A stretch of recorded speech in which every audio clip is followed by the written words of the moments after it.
윤석열 대통령은 1965년 한일 청구권 협정에 대한 정부의 해석과 대법원 판결이 다르다면서 한국 대법원 판결이 문제라는 일본의 주장에 힘을 실어줬습니다.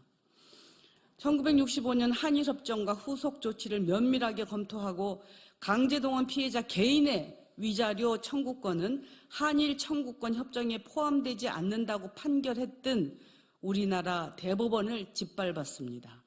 상권 분립 정신을 훼손하는 반헌법적 국정농단입니다.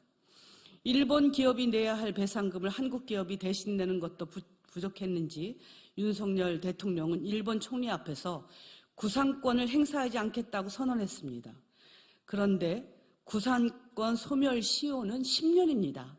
임기 4년 남짓 남은 대통령이 도대체 무슨 근거로 자신의 임기 이후에 효력이 유지되는 구상권 청구 여부를 다른 나라 정상 앞에서 얘기하는 것입니까?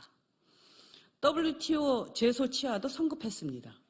일본은 우리나라 반도체 산업에 대한 수출 규제는 해제했지만 아직 화이트리스트는 원상 회복하지 않았습니다. 부당한 무역 보복에 대한 사과도 받지 못했습니다. 그런데 윤석열 대통령은 지소미아를 정상화하겠다고 발표했습니다. 일본에게 또 다른 면죄부를 년 위안부 합의 이행 후쿠시마 수산물 수입 규제 완화를 요청했다고 밝혔습니다. 심지어 일본은 독도 영유권 문제도 제기했다고 합니다. 대통령실은 부인하고 있습니다. 누군가는 거짓말을 하고 있는 것입니다.